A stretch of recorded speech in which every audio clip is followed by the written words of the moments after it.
Brought to you by Dogra A1 Digital Hearing Aid Center Jammu, offering special discounts for senior citizens and reimbursement scheme for government employees. Jammu Kashmir में corona संक्रमित मरीजों की संख्या सोमवार को 1000 के नीचे पहुंच गई। 2 महीनों बाद संक्रमितों की संख्या 1000 से कम आई है। पिछले 24 घंटों में 973 लोगों में संक्रमण की पुष्टि हुई। 12 अप्रैल के बाद ये संक्रमितों की सबसे कम संख्या है। इसे मिलाकर अब तक 3,01,467 लोग संक्रमित हो चुके हैं।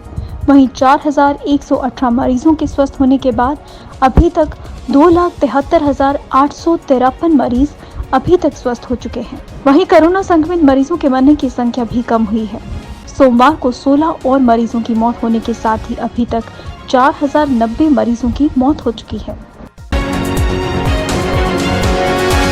18 से 44 की उम्र वालों के टीकाकरण की जिम्मेदारी राज्यों पर छोड़े जाने के बाद फैली अव्यवस्था और राजनीतिक बयानबाजी के बाद केंद्र ने ही वैक्सीनेशन की पूरी जिम्मेदारी उठा ली है।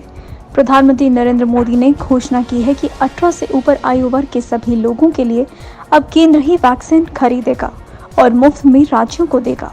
21 जून यानी योग दिवस से 18 पार के सभी लोगों का केंद्र की ओर से मुफ्त टीकाकरण होने लगेगा। पीएम ने परोक्ष तौर पर विपक्ष को सख्त संदेश देते हुए कहा कि वैक्सीन पर भ्रम न फैलाएं और लोगों की जिंदगी से खिलवाड़ न करें। संयोग है कि 2 सप्ताह बाद 21 जून को ही अंतर्राष्ट्रीय योग दिवस भी है। 21 जून सोमवार से देश के हर राज्य में 18 वर्ष से ऊपर की उम्र के सभी नागरिकों के लिए भारत सरकार राज्यों को मुफ्त वैक्सीन मुहैया कराएगी। जम्मू संभाग के समर जोन में 8 जून से 25 जुलाई तक गर्मी की छुट्टियां डाली गई हैं। इस अवधि के दौरान 12वीं कक्षा तक के सभी सरकारी और प्राइवेट स्कूल बंद रहेंगे, लेकिन ऐसी व्यवस्था भी की गई है कि घर बैठे बच्चे शिक्षकों के संपर्क में रहकर पढ़ सकते हैं।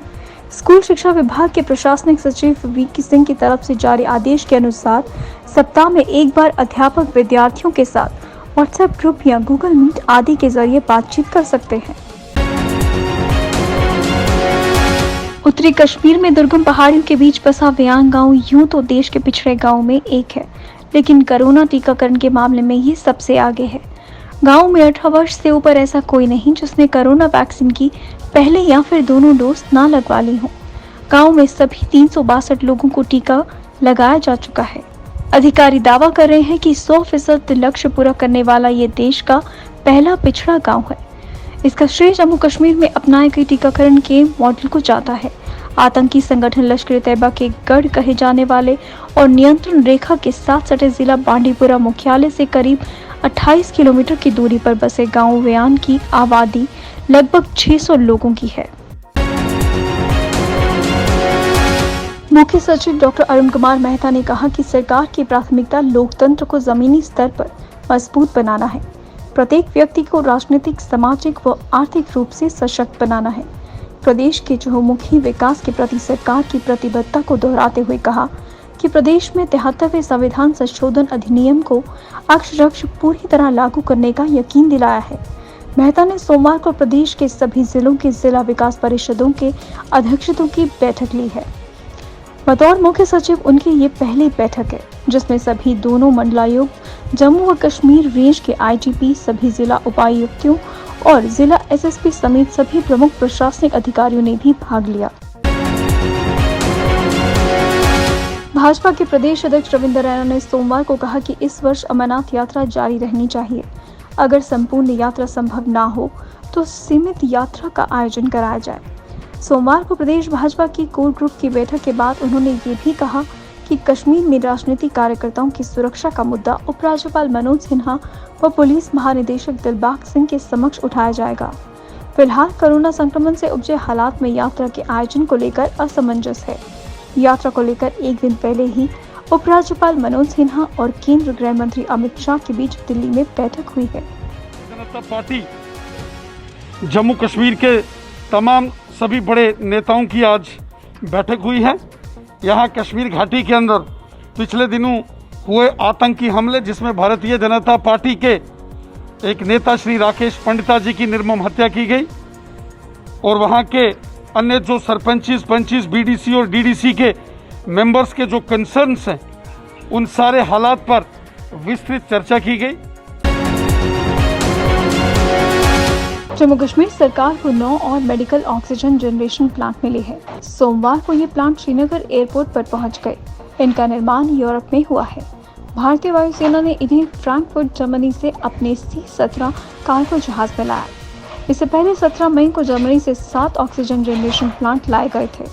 उपराज्यपाल मनोज सिन्हा ने प्रधानमंत्री नरेंद्र मोदी का आभार जताते हुए कहा कि ये उनके प्रयासों के कारण ही संभव हो पाया है कि यूरोप से 16 oxygen generation plant Jammu Kashmir में लाए जा सके हैं। उन्होंने जम्मू कश्मीर के लोगों के स्वास्थ्य की देखभाल करने के लिए प्रधानमंत्री का धन्यवाद किया।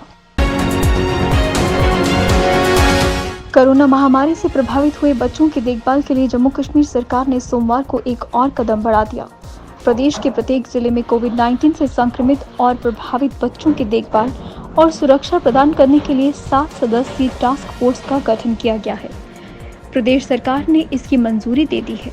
ये टास्क फोर्स उन बच्चों के संरक्षण का इंतजाम करेगी जिनके अभिभावकों की कोरोना से मौत हो गई है।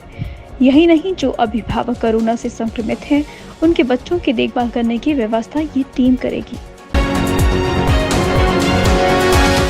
वर्ष 1971 के भारत पाकिस्तान युद्ध के स्वर्णिम विजय वर्ष में प्रदेश में आई विजय मशाल सोमवार को जम्मू संभाग के रियासी जिले में विश्व के सबसे ऊंचे रेलवे पुल पर पहुंची।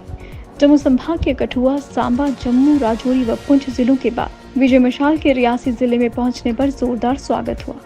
इसके बाद विजय मशाल को जिले के बक्कल गांव में बने दुनिया के सबसे ऊंचे रेलवे पुल के पास ले जाया गया। इस मौके पर आयोजित किए गए कार्यक्रम में वर्ष 1971 के शहीदों को श्रद्धांजलि दी गई। रिहायशी इलाकों, स्कूल, कॉलेजों व धार्मिक स्थलों के पास शराब की दुकानें खोलने के विरोध में लोगों का गुस्सा थमता नजर नहीं आ रहा है। सोमवार को वार्ड 7 के प्रेमनगर इलाके में लोगों ने क्षेत्र में शराब की दुकान खोलने के विरोध में जोरदार प्रदर्शन किया। वहीं वार्ड नंबर 19 के ज्वेल क्षेत्र में शराब की दुकान खोलने के विरोध में स्थानीय लोगों ने प्रशासन के खिलाफ प्रदर्शन किया।